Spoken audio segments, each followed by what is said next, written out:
Okay, let's make this quickly because this phone doesn't have a lot of space on it.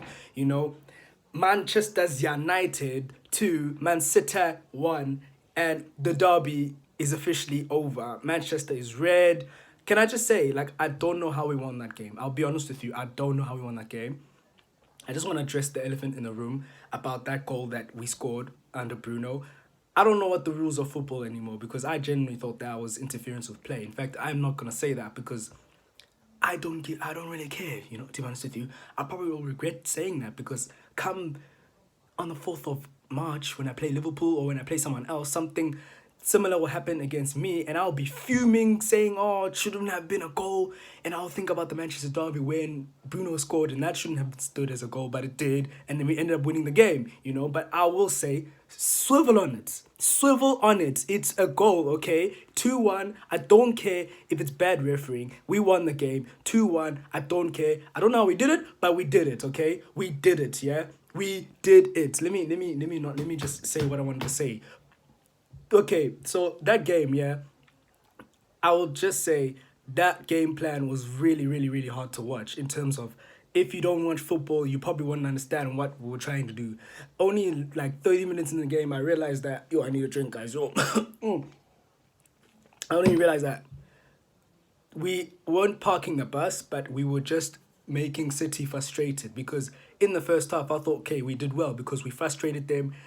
We had the same amount of shots, even though there was only like one shot on, you know, in total in the first half. They had loads of the ball, but I mean, God, you can have Pablo Escobar FC. You could have all the position in the world, bro. You could be Elon Musk, bro. You could be anyone. Johan Rupert, bro. You can have everyone, bro. But Elon Musk's, you know, billions make Johan Rupert's, you know, net worth look like the 350 COVID grants. But anyway, this is the match reaction. But dog, that first half, it was like Man United sit back, not parking the bus, but just saying, okay, let's just close those spaces so City don't end up pass. Because there were so many times where Man City passed it back to the goalkeeper. There were so many times where they were clueless. They didn't know what to do because we were just closing the spaces all the time. And I only realized, okay, that was the game plan. The game plan was to just, you know, focus. And this is what I like about Ten Hag. He says you must focus, be committed, and that is what we did. I was second half. It was almost as if like we weren't in the game. We didn't realize that hey, we're in a Manchester derby because I think that like that was when City were starting to get into the game in terms of like look, we weren't doing what we were doing well in the first half. We left too many spaces, and then that's when Gucci Grealish scored. You know, Jack Gucci was there, tapped it in. It was coming. I saw it coming. I sat on my pillow. I was like, oh my God, they're going to score here. Like, for like 10 minutes before they actually scored, I was like, they are going to score. And obviously, you guys with football IQ that is probably greater than me, you saw that. And 1-0. And I thought, okay, the game plan is done. What we were doing in the first half and in the first, like, whenever they scored their goal, because I was, you know, I don't concentrate on the time of the game because I'm there, I'm talking to my brother, you know, I'm just there. But when they scored, I thought, okay, the game plan is done. We have to now come up with a new game plan. Okay, cool. I don't know what happened. Garnacho came on. I'm not saying he's a catalyst or whatever, but I think, you know, I liked it when he didn't pass it to Fred because then we probably wouldn't have won the game because I was saying pass to Fred, pass to Fred, pass to Fred. No, he kept the ball, put it into Rashford, 2-1, that's it. And I already spoken about the first goal. It shouldn't have been stood because you saw Akanji was like stepping back because he thought Rashford was offside. And then later on, he's like, yeah, man, is that Bruno Fernandes? So then it's kind of that thing of like interfering with play because like Edison didn't really commit. No one committed for Man City. And then they realized, oh shit, it's Bruno. So I guess they could. I could understand why there was a bit of confusion, but guess what? Swivel on it, okay? Swivel on it. I don't care. I don't care. We won the game, and that's all I care about, bruv. I'm telling you now. Come at me, Citeh fans, any rival fans with, oh, Dons, you lucky today. Yeah, we were lucky today, bruv. We were. I'm telling you now, I'm going to have this energy next week against Arsenal. I can't wait for that game. I cannot wait to play against Arsenal. Arsenal is going to be such a nice game because you know me, guys. You know me. If you, the real ones will know, me and Arsenal fans, we don't get along. I've not gotten along with Arsenal fans since I was in grade 7 at Clifton. Like Arsenal fans piss me off. I can't wait for that game. But we kind of did them a favor now beating Man City, but I don't really care, mate, because I have my own battle We are in a rebuild ourselves. And can I just say, like, we're still not a 90-minute team. I think when they scored, you have to be a 90-minute team against Man City. I said this to one of my friends earlier on an account. You have to be a 90-minute team. The reason why Liverpool do so well against Man City is because they understand that, look, you have to play 90 minutes of football against Man City. Whether that means keeping the ball, whether that means if you don't keep the ball, but you have to be focused all the time. And if you're going to play counter-attack football against Man City, you've got to make sure those passes are accurate, and you've got to make sure that they are on it, you know. And I think United fans have got. Look, this is a match reaction for today, but like, I think I need to ask this question right now. In fact, I need to put this, not question, but I need to put this out there. Bruno has literally been so bang average for a long time. I genuinely think that.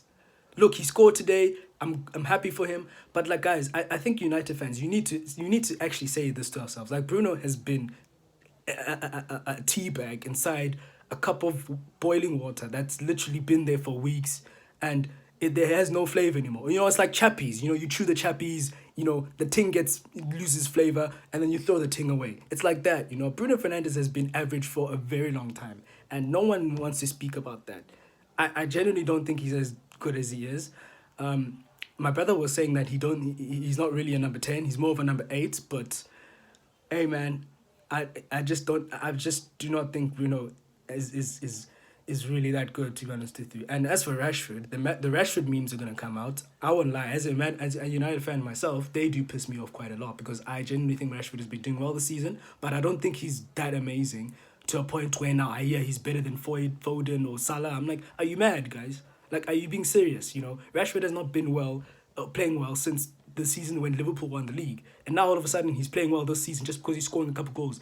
Look, I'm happy for him. Keep him in the team. He's on good goal scoring form, but other than that, you know, he doesn't do anything. He doesn't provide anything, you know. And really, if you want to be world class, you got to do a lot more than that. You know, you got to do a lot more. Rashford has got to do a lot more than just scoring goals. And I know that might sound very flippant, because the whole point of football is to score goals and win games. But mate, if you want to be considered world class, you've got to do more than just score goals, you know. And I think that's why Anthony Martial played today, because not only Martial, the thing about Martial that people don't understand is that he holds the ball up. You know, he can put his back to goal. He can fight the centre backs. He can link the play up. That's one thing that Martial does that people don't see. You know, Rashford, he's supposed to be playing on the left wing, and I'm glad. I think he played there today. But look, keep Rashford in the team, because it's not like these Glazers are gonna buy players for us in the transfer window. I mean, we've got Veghorst, you know, but it's just that I won't get carried away with the Rashford things, and I will agree. It also is quite pissing me off, because he was shit last year. He was shit. He was average the year before, and now all of a sudden he's the best ever. It's like, no, man. But I'm happy for him. I'm happy for the whole team. I thought today it was a team performance. I thought at times we were pretty lucky, but then look, we just took our chances, or one of the goals shouldn't have been stood, and it did. I don't know. I need to learn that rule. The second goal, I mean, God, you know, I absolutely celebrated, guys. Oh, my word. I can't wait for Arsenal next week. I just cannot wait to play Arsenal next week. I'm going to be so excited for that, you know. But yeah, I think that was what I saw today. I thought, look, it was very tedious at the beginning. I thought that game plan was literally just to frustrate City. It was literally just to make them make mistakes, because they were passing it back a lot. They were even their passing was quite sloppy. And yeah, I guess we kind of helped Arsenal, well, in a way. But anyway, I would love to say more things, but it's not part of the match reaction. I'll just end it there. And I can't wait to see Arsenal next week, you know, back at it again. But yeah, happy, man. Manchester's red. I'm happy. I don't know how we did it, but I'm happy, man. Peace, y'all.